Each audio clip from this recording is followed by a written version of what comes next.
Tune in to UFO Undercover, Wednesdays at 8 p.m. Eastern, with your host, Joe Montaldo, right here on the Paranormal Radio Network.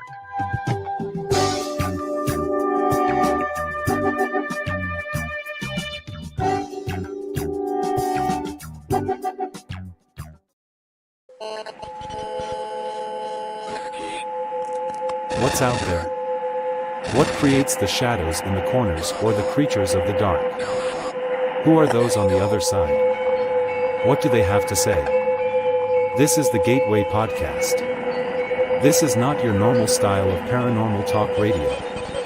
Brought to you live from United Public Radio Network, 107.7 FM New Orleans.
Hey everybody, good evening and welcome to the Sunday night edition of Into the Night with me, your host Sean Kelly. How was everybody's week? It was weird weather here in Pittsburgh. A little bit of sunny, a little bit cold. I don't know, weather all over the board. But we're here tonight. It was a beautiful day. It's a beautiful evening on my show, and I got my people listening and watching all over the world. And so we got a good show for you tonight. But first, before I start, I want to thank UPRN Talk Radio, 105.3 New Orleans. No, 105.3 Mississippi, 107.7 New Orleans.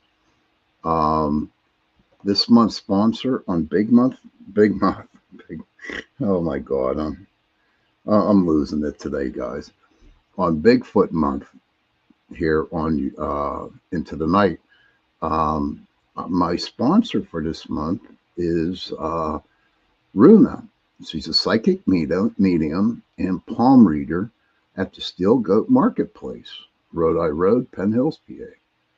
Great little gift shop, and they have beautiful plant and flowers at their garden center. And don't forget, ladies' night, the first Thursday of the month from 5 to 8. And if you see Runa, you can go get a reading from her. Also, this Tuesday coming up, hey Kurt, good to see you, buddy. And this Tuesday coming up, hold on, let me get this. I have two great guests coming on for Bigfoot month. And that would be Richie B and Mr. Wojo. Bantering with Richie B and Mr. Wojo will be on. Their Bigfoot group is called Boots on the Ground. They're very good friends of mine, and they've been on the show before a couple times. So it's been a while since they've been on the show. So, it'd be nice to have them back on, especially for Bigfoot month, and to see, what more they have experienced or how much more that they found during their investigations of Bigfoot.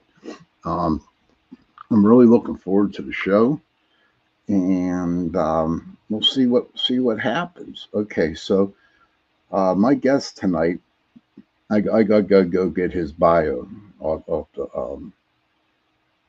the website, no, off my mail.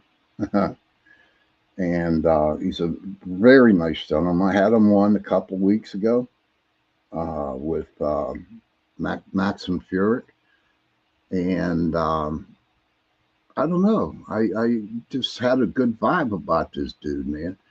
You know, he ran the Butler Paranormal Conference up in Butler, PA. Joe Fox, good to see you, sir. Thank you for stopping in. So my tonight's guest is Daniel Hageman. He is he's like the founder of the Butler Organization for Research of the Unexplained, BORU. Was originally founded as the Butler UFO Group in 1984, and it focuses on investigating UFO sightings primarily in Butler County and the surrounding tri-state area. As membership grew, the organization expanded its scope to include investigations of other unexplained phenomena, such as strange creature sightings and paranormal activity, leading to its rebranding as BORU to reflect this broader mission. Daniel Hageman is the founder and director of BORU, brings a unique perspective shaped by his personal experiences with unidentified aerial phenomena and vivid dreams involving extraterrestrial beings and their modes of transportation. A former police officer and U.S. Navy veteran, Hageman was an extensive background in photography and electronics, which supports his investigation work. He has been featured in multiple local media outlets, podcasts, and social media platforms discussing his research and findings. Under Hageman's leadership, BORU had investigated hundreds of UFO UAP sightings and dozens of cryptid encounters, including Bigfoot, Dogman, and other mysterious creatures. These investigations have led Hageman and the organization to the conclusion that humanity is not alone in the universe. BORU's core mission is to research and document UFO UAP sightings and other paranormal activities within Butler County and the greater Western Pennsylvania region. The organization encourages individuals who have witnessed unidentified aerial phenomena, cryptid sightings, or any unexplained paranormal events to report their experience for investigation and research. If you have a sighting or something unusual, you are encouraged to report it. And I have the email here, in which I can give it to you later. Wow, that was a lot. So, hey, Steve, Mr. Wojo, good to see you. Colleen, good to see you. Michelle, good to see you. And Mr. Wojo, Stephen Wojcicki, we'll just say Mr. Wojo, he will be on the show Tuesday night with Richie B. All right, but without further ado, we'll get my guest tonight, Mr. Daniel Hageman. Okay, come on stage. There we go. It's working. That was a long bio, dude. Welcome to the show. Hey, Dale, good to see you. Can you hear me, Mr. Daniel? Yes, sir. And Sean, thank you for having us on your show again this evening. Yes. It's truly a pleasure to be on. It's a pleasure to have you on this, sir. But first of all, just give a little background to the people who are listening to the show today. Okay. I founded a group. It was formerly the Butler UFO Group. And of course, we would hold monthly meetings, and our meetings focused on just researching and investigating local UFO sightings. After a period of time, we started to lose members. And I had people contact me and say, well, we're interested in ghosts. We're interested in Bigfoot. We're interested in Dogman. You can only talk about Roswell so much. So I took a look at a broader picture, and I come up with the name, the Butler Organization for Research of the Unexplained, BORU, B-O-R-U for short. And through my investigations and what research I have done in my lifetime, it has led me to be interested in the Bigfoot phenomena, Dogman, ghosts, anything that has to do with anything paranormal. A lot of my personal experiences have also led me in this direction. Earliest UFO sighting I had was at the age of 5 years. I was 5 years old. My entire family was involved, and we were coming in from spending the day at our grandparents'. That was a thing that we would do on Sundays. We would go and spend the entire day, have dinner, and then later on in the evening, we would all go home. And of course, my mother, I'm the youngest of three. I have two sisters. My mother, my aunt, and of course, my uncle, and myself, we were all in the car and we were headed south on Route 38 near the Oneida Valley Dam, headed toward Butler. He had it was a 1958 or 1959 Skyliner. And what that is, for those of you that aren't familiar with it, the car had half of a glass roof. And my uncle's driving. I'm sitting in the middle up front. My mother's on the passenger side. My aunt and my two sisters are in the back seat. And I'm sitting looking up through the roof, and I'm watching these lights and looking at the stars. And my mother nudged me with her elbow, and I guess at that age I was quite a hellion. And she said, "Why are you being so quiet?" And I pointed and I said, "Well, I'm looking at those funny lights." Directly above the car, you could see two disc-shaped objects, and they were probably about, I'm going to say, a foot apart. They looked like they were a fiery orangish yellow color, looked like something on fire. And as we're driving, of course, my uncle, he looks up through the roof. My mother's hollering at him, "You fool, keep your eyes on the road. You trying to get us in an accident." As we're driving, these things are continuously getting bigger and bigger and bigger. So whatever it was had to have been coming down. They were, at that point, were about the size of an average saucer that you would have with a set of dishes. My uncle pulled the car off to the side of the road. He shut the headlights off, stepped outside the car, and he's looking up. And when we stopped, these things stopped directly above us. And of course, they're continually getting bigger, bigger, bigger. At the point where they were the size of a large dinner plate, he jumped in the car, tramped on the gas, and peeled out. And we're going down the road, and my mother's hollering at him to turn the lights on. And I never took my eyes off of these things. The minute we started moving, they started moving right with us. And again, he had the dash light or the lights off, the dash lights, to make sure it wasn't a reflection of something coming off the dashboard. We stopped again at the breastwork of the dam. And again, he stepped outside the car, and he said that he felt like his body, like all your hair would stand up on end, like he was electrified. And stood there for approximately what seemed like a minute, jumped in the car, and we took off, turned the headlights on, and we're going down the road probably 90 miles an hour. And these things are right with us. We got to a hairpin turn in the road where you make a sharp hairpin turn to the left, then an S turn to the right, and another hairpin turn back to the left. And then you probably go about 50 yards and you go into a group of trees that are on both sides of the roads. And the canopy is so thick you can barely see up through them.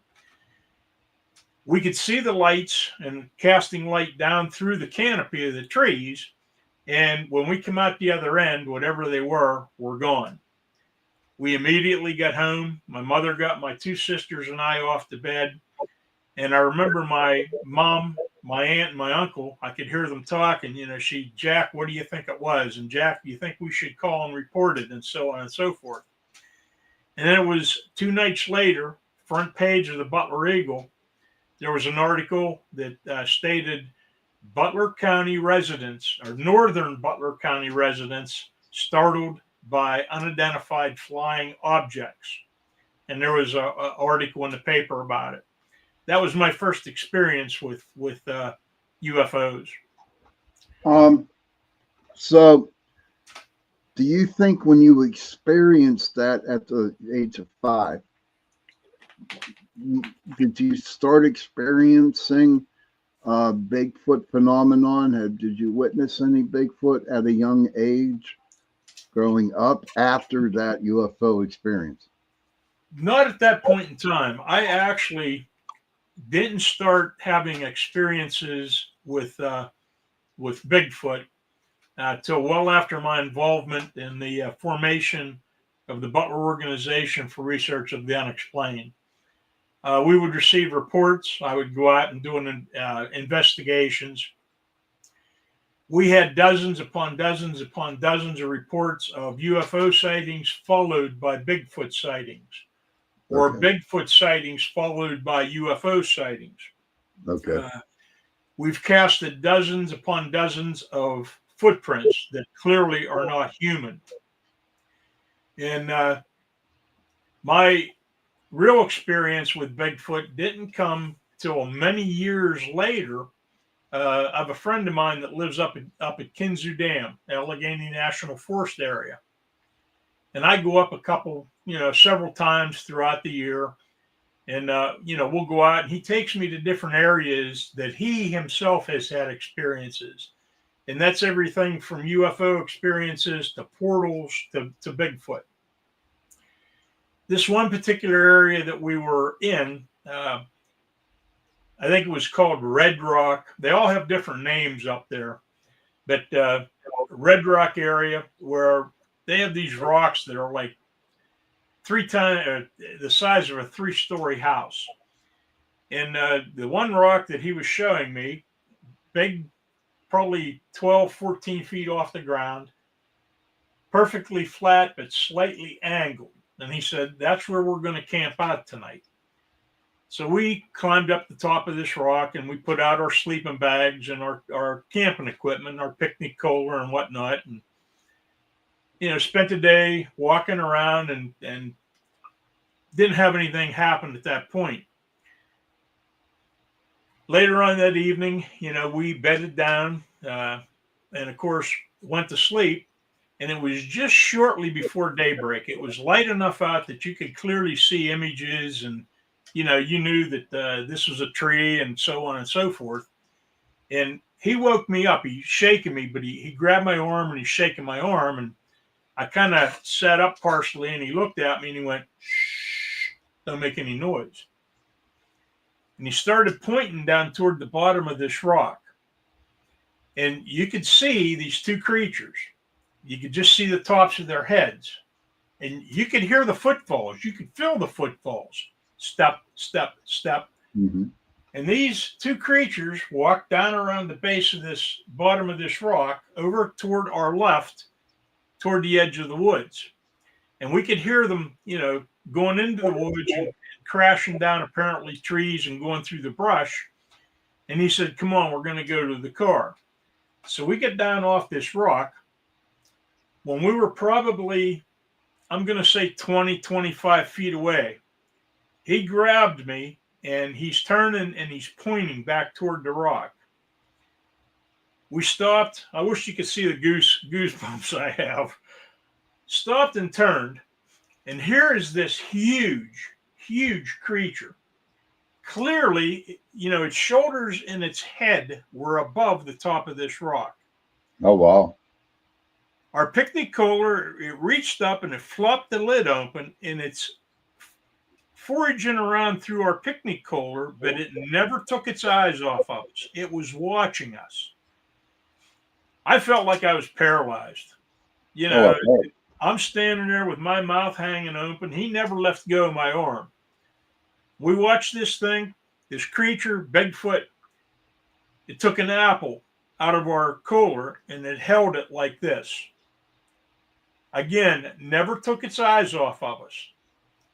After about 15, 20 seconds, it made a few side steps, went out around the bottom of this big rock, and we could hear it going through the woods.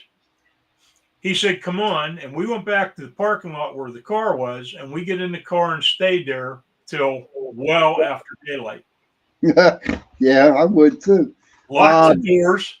Not that would have protected us from this thing. No, not at all.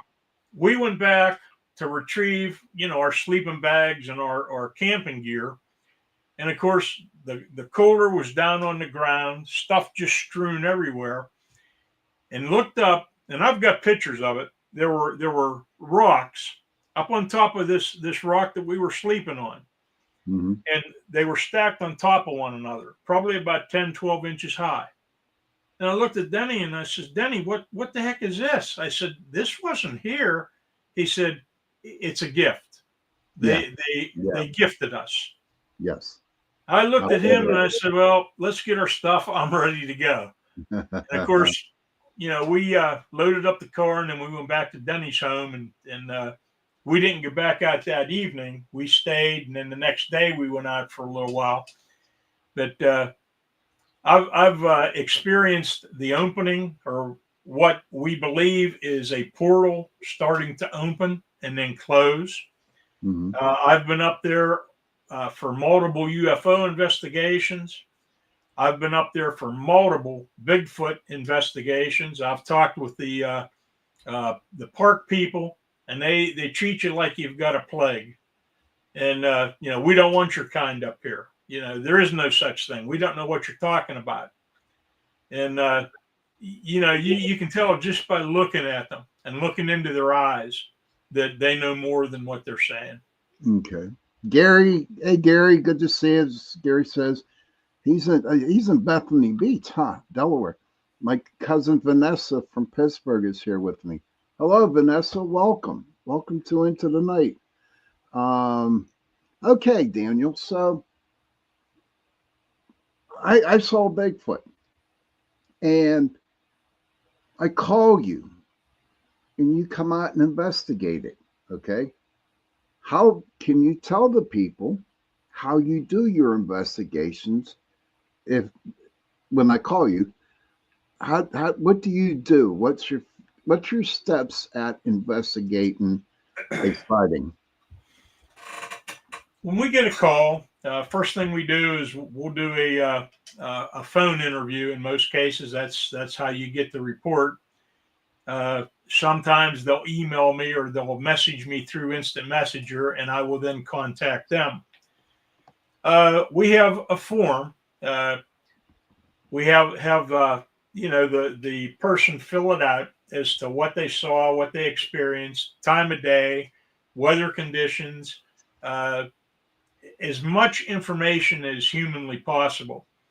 We try to get them to draw a depiction of what they saw.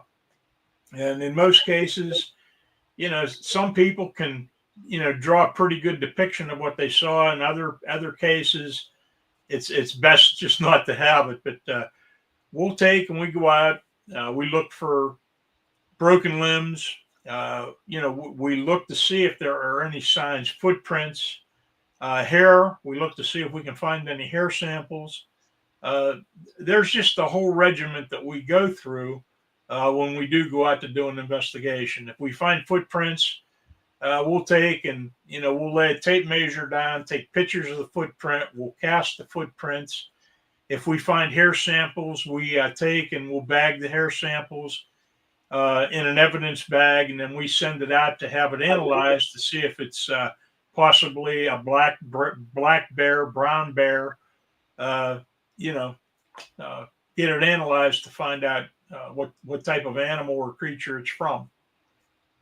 Okay. Wow. That's pretty. Now, it's funny, not funny, but most of the people that I've talked to who investigate Bigfoot phenomenon, they do exactly what you do. Are you like really strict and tedious on how you do your investigations? Oh, absolutely. We take and I don't know if it's the, being a former police officer, but we treat the area as though it's a crime scene. And, we'll go out and very tediously, we just actually very tediously go through every aspect of it to try to gather up evidence. And sometimes we're successful, sometimes we're not. We've gathered up hair samples. We've sent them out. We've had several that have come back that they deemed unknown or suspicious. We've had a lot that were, wolf, black bear, brown bear. It's just part of the investigation. Why do you think they come back and say suspicious when they I mean, I'm sure this place where you send it to has like so many other hair samples from other people, I'm and sure. I'm sure they do. We try to get DNA, find out that we've had some of the ones come back that they said are uh, ape or something of that nature. Definitely not a cow. It's not a dog. It's not a bear. Uh, you know, that's what but we, an ape. There ain't no apes in Pennsylvania. well, Bigfoot. Well, They yeah, don't I come right out and say Bigfoot. I don't think any of them ever will. But you read between the lines. They give you enough information that if you've done it long enough, you know what to look for. I've been asking this question all month to all my guests. Why do you think they're afraid to actually show themselves to people? That's a very good question. So many reports of how elusive Bigfoot is. Then you have, on the other hand, reports, and I've been seeing a lot more lately, a lot more on the internet, a lot more on syndicated TV programs where uh, Bigfoot has actually attacked and killed individuals. And that's primarily out in the Northwest, Oregon, Washington, Yeah, I would think so. Yeah. Canada, Alaska. But a lot of speculation that there are different species all over the world. Some are more aggressive than others. But it's like anything. I think the government knows about it, and they don't want to come clean and tell us because they're afraid of mass hysteria. If But you lived near your home was near a section of woods, and they were to come out and say, "Oh, Bigfoot is real and he's on the loose, and we can't do anything about it," you'd have people that would probably go crazy.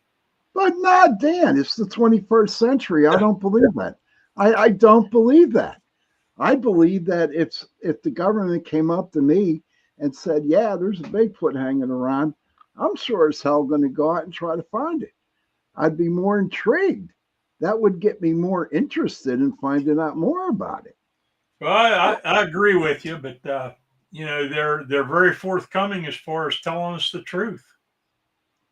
Okay, Polar says, I think Bigfoot is real and he's in my woods next to my house. What are your thoughts? Bigfoot is real. A lot of speculation. Is it flesh, blood, and bone?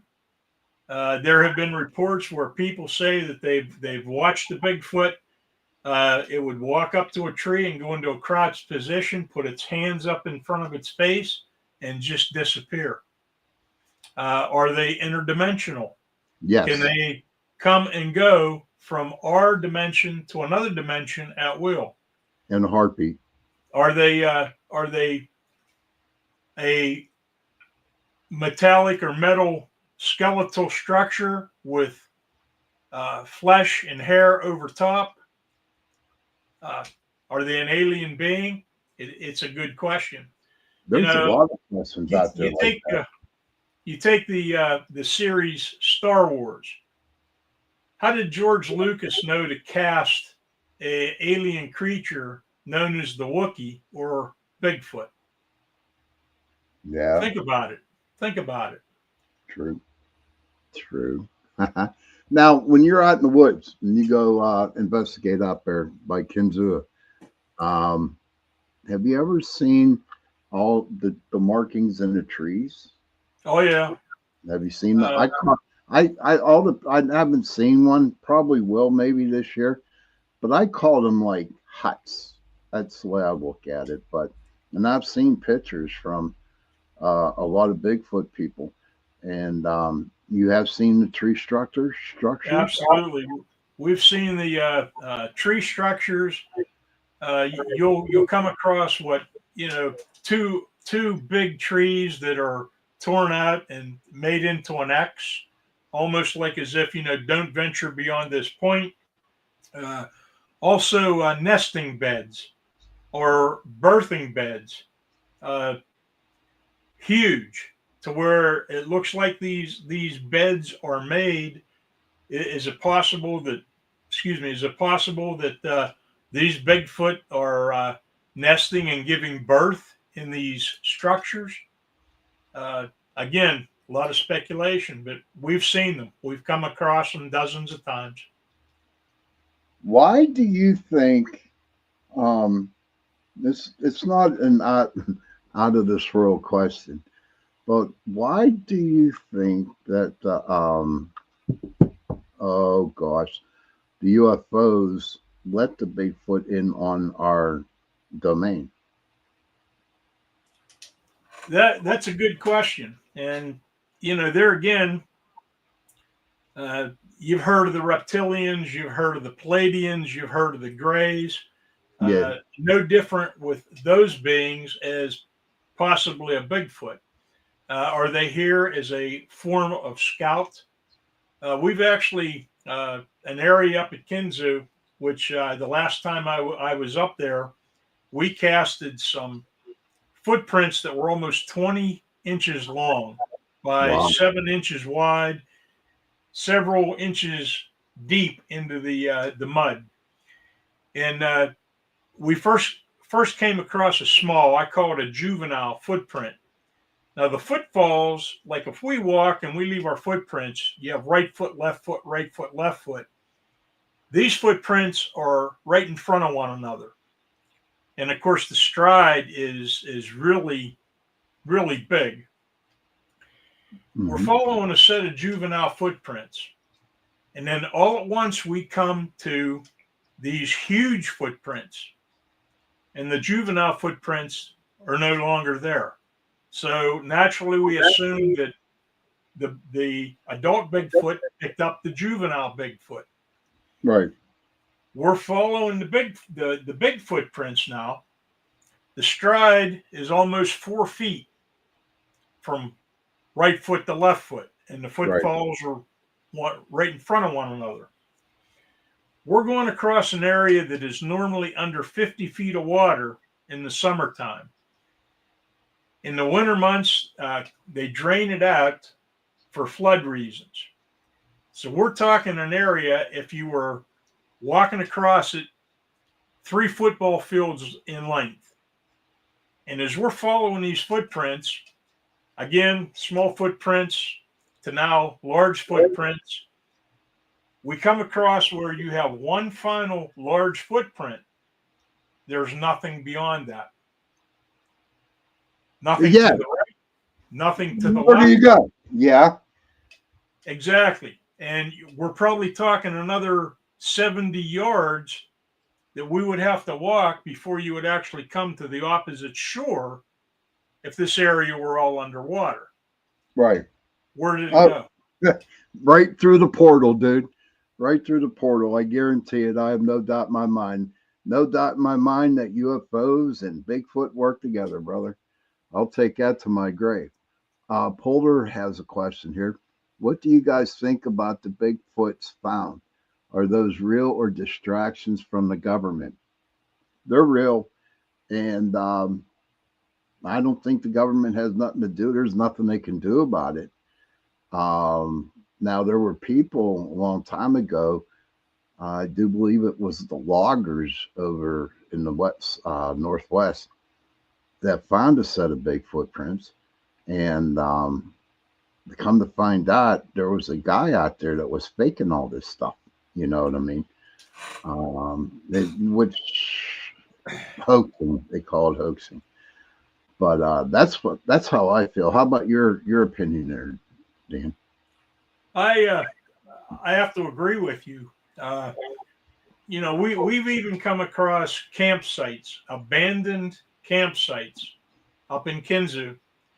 And of course, anybody that would be interested, if you go to strangekinzu.com, strange, strangekinzu.com. All these pictures are going to be posted on that website. These abandoned campsites, we're talking a camping tent that would probably sleep 10 people, a huge tent. They also had a dining tent set up. We come into this area, you're looking at full picnic coolers, cases of beer, pop, gallon jugs of water, what looked, a fresh package of hamburger that had been opened up but not touched, as though the people were getting ready to prepare a meal and something happened that they fled. The woman's pocketbook was still there. Her wallet was there. Her credit cards was there. Money in the wallet. None of it made any sense. That hamburger, a bear would have been able to smell that for miles. And yet it was there. Of course, everything was all rotted, but it was totally untouched.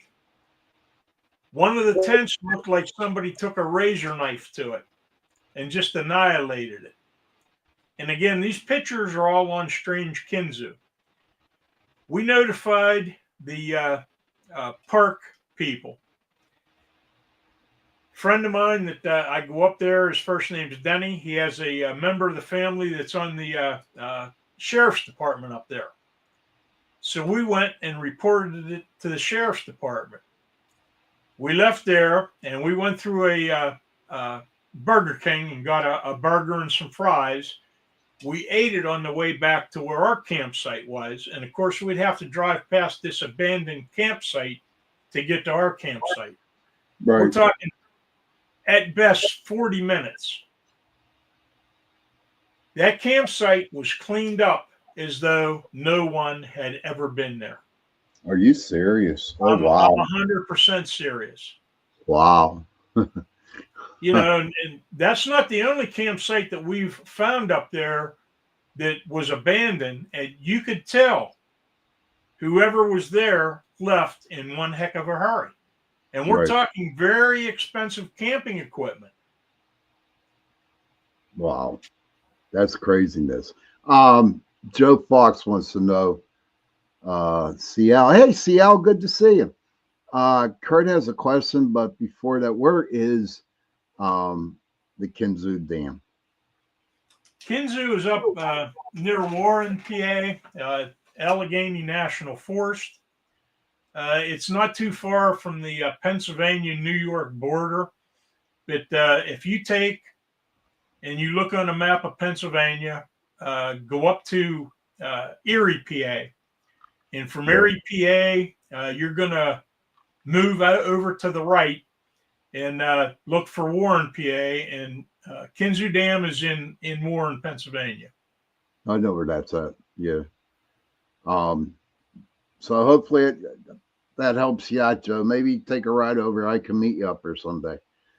Okay, so Kurt has a question. Do they have glowing eyes like some animals, or any detail on the description of their eyes? Just wondering, if people are mostly seeing outlines or a big shadow figure, how would you spot something in pitch black? Their eyes, I'd say kind of like a reddish orange glow. If you hit them with a light, their eyes will reflect. Oh, wow. Now, a lot of people talk about, a lot of the Bigfoot investigators say, and some other people, experiencers, say that there's a really, they're smelly. There's a real bad odor to them. When the Bigfoot was around where you guys were camping out, did you kind of smell them? Absolutely. And it's putrid. It's all you can do to keep your stomach down. I mean, it's one of the foulest things I've ever smelled in my entire life. I know you have a lot of people say, well, it smells like a like a wet dog smell, wet dog cross between a skunk. Believe me, the times that we've caught an odor, it was 10 times worse than that. And did you hear the knocking? I watch. I can only watch so much of those Bigfoot shows on TV. Okay. I'd rather hear it from you and the other investigators that actually go out and investigate. How much do you put into those shows? Do they fake a lot of the stuff, or do you think they're real? Be honest with me. Most of the syndicated shows that you see on TV today, there is a very, very small portion that is actual reality. It's for entertainment purposes, so they do blow a lot of things out of proportion, and there's very little that is actually authentic. But you can't put a whole lot into those shows. Like I said, they're primarily for entertainment. But I've heard the knocks, I've heard the whoops, I've heard the howls. It's real. It's as sure as we are sitting here and we are on this podcast this evening. It is real. You know what's so cool about this podcast and everybody who listens to it? They all agree with you. Do you know what I mean? They all believe you. I mean, not once have I ever had a skeptic come on and ask a question. I welcome skeptics on my show. You know what I mean? I would love to have a couple skeptics on my show. Just and get somebody like you or Wojo and Richie B or Bill Rigby come on with them. Might have a couple. They might have a couple heart attacks. From you guys. Okay, Kurt says, okay, thanks, Dan. Was curious because it seems that there's a lot of gifts, markings, footprints, smells, stacked things. So objects and sound is abundant, but I'm fascinated on the actual being itself. Yep. Now, I'll tell you another strange thing that we've experienced with Bigfoot sightings. You've been out in the woods. You can hear the birds chirping. You can hear the crickets. You can hear all that background noise. You're up at Kinzu, and this has happened every single time that we've been up there. You're in the woods, and all at once, you're opening your mouth to try to get your ears to pop. There is no sound whatsoever. It's almost like as if you've been placed in a vacuum. Okay. And you can't hear the birds, you can't hear the wind, you can't hear the crickets, you can't hear anything. Absolute dead silence. Yes, that is a fact. A lot of ghost investigations that I did on the outside, especially battlefields or areas around battlefields. Okay. And I mean, when we're hitting up on something, all the crickets go quiet. All the birds go quiet. It is the most eeriest feeling. Absolutely. Ever. It is. And it's scary. I can walk into a house that has a lot of nasty spirits in it, and not be as scared as I am being outside investigating, and then everything just comes to a complete quietness. Just keeps quiet. Joe Fox says, how about Les Stroud, survivor? Man, he seems serious. I believe that Les is sincere. I know he did a couple episodes where, he was out actually looking for Bigfoot, and he had a few incidents happen. But there again, you have to understand the show is for entertainment purposes. And I think that he experienced some things that has made him a true believer. I really and truly believe that. Mm-hmm. Donna Copus, my friend, She lives in Ohio. I don't know if you heard of her. Very nice woman. She's Shawnee. I had her on a couple of weeks ago, and the Shawnee called them the Watchers. And what else I found fascinating, what she said, was that there are different clans of Bigfoot. Did you know that? Absolutely. Yes. Would you care to share on that? Different clans, different species, different mentalities. You have very aggressive Bigfoot. You have non-aggressive Bigfoot. And what causes that? You have to take a look at the human species. We have human beings that are very violent. We have human beings that are very passive. So why would it be any different with the population of Bigfoot? Okay. How many Bigfoot do you think are here in the state of Pennsylvania? Because I know for a fact that we're ranked like 4th or 3rd in the top 10 in the country. We are. And of course, if you look at a map where they pinpoint the highest reported incidents of Bigfoot, the Allegheny National Forest ranks very highly. They're seen all over the world. We do have a high content or high reporting incident of Bigfoot sightings in the state of Pennsylvania. Right. And why do you think that? Why Pennsylvania? Do you think maybe because of the coal mines? Again, that's a good speculation. I know I live here in Butler, Pennsylvania. We have it's the old mushroom mines down in Worthington, PA. And we've actually had people that claim they've seen families, 3 or 4, 2 adults and a couple of juveniles coming out of the woods and going in to the old mushroom mines. Of course, kids will be kids and they're not supposed to be in there, but they go in there. They've actually have been chased out of there by something. Oh, really? Oh, yeah. And we've gone down, we've casted footprints. So there's something there.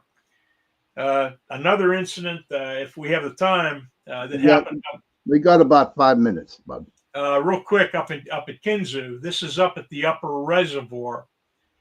And again, Denny, friend that lives up there, and another good friend of mine. We got together, we went up, and we're up by the Upper Reservoir.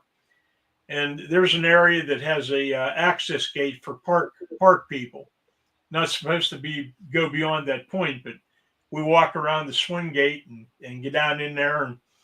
And the individual, he said, I've got to go relieve myself.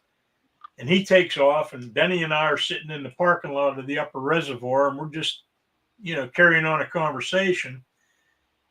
After about 25, 30 minutes, I said to Denny, hey, we need to go and see if he's all right. So we took off and we started to walk down where we assumed that he went.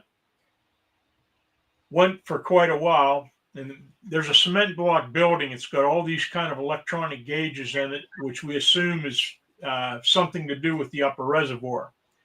And there are a couple picnic tables sitting there, apparently for the workers to sit out and eat their lunch. And as we started to get close, we could see this individual sitting, and he's slumped over, and he's got his hand up on his forehead. Walked up, and his first name is Dean. I won't mention his last name, but Dean, are you okay? Dean, are you okay? He looked up, and you could clearly see the fear in his eyes. Right. He was as white as a sheet of white paper. Could barely even talk. He was standing. Of course, he was facing the Upper Reservoir, which is a real steep hill that goes up, and he was relieving himself. Heard a noise, and he turned around, and there's a Bigfoot standing there watching him. Oh, my God. He literally wet the whole front of his pants. He didn't even zip his pants back up. He was so frightened. And he said, I felt paralyzed. I couldn't move. Mm-hmm. He said, my mind's telling me run, run, run, but he said I could not move. It was like I was paralyzed in place. He has never, till this day, gone back up there. He said, I will never go into the Wow. woods again the rest of my life. Wow. And believe me, we've tried to get him to go back up. Right. And he said, not on your life. I am never going back up there again. Thank you for sharing that story, but we're kind of like running out of time, unfortunately. If you want to talk about your podcast, like give about a minute on it. We're starting up a podcast. It's called Gateway to the Unknown. It's on every social media site that you can imagine. YouTube, Twitter, X, Facebook. Right now, our podcasts are pre-recorded, so you can call them up and look at them. Some of the media sites, it's audio only. Some of the media sites is video and audio. We have 54 episodes scheduled for this year, and we plan on eventually going live at some point. But we're just getting started. Again, it's called Gateway to the Unknown. If you go to YouTube and you type in BORU podcast, BORU podcast, or Theta Wave Blue Media, THETA, Theta Wave Blue Media, and you should be able to view all the episodes that we've uploaded so far. Awesome. Well, we're out of time, buddy. Dan, thank you for being on tonight. I'd sure love to have you back on again. Everybody, I hope everybody enjoyed the show tonight. Don't forget this Tuesday night, I got Richie B and Mr. Wojo coming on from Boots on the Ground Bigfoot group. And I want to again thank UPRN Talk Radio for allowing me to give you this hour on Sunday night and on Tuesday nights. Children, if you can, please go to your parents, give them a hug, tell them that you love them. And parents, please go to your children, give them a hug, and tell them that you love them, of course. And if you don't have no parents, if you have no children, find somebody, give them a hug, and tell them that you love them. And because those three words, I love you, go a long way. Amen. God bless everybody. And I will see you Tuesday night. Goodbye.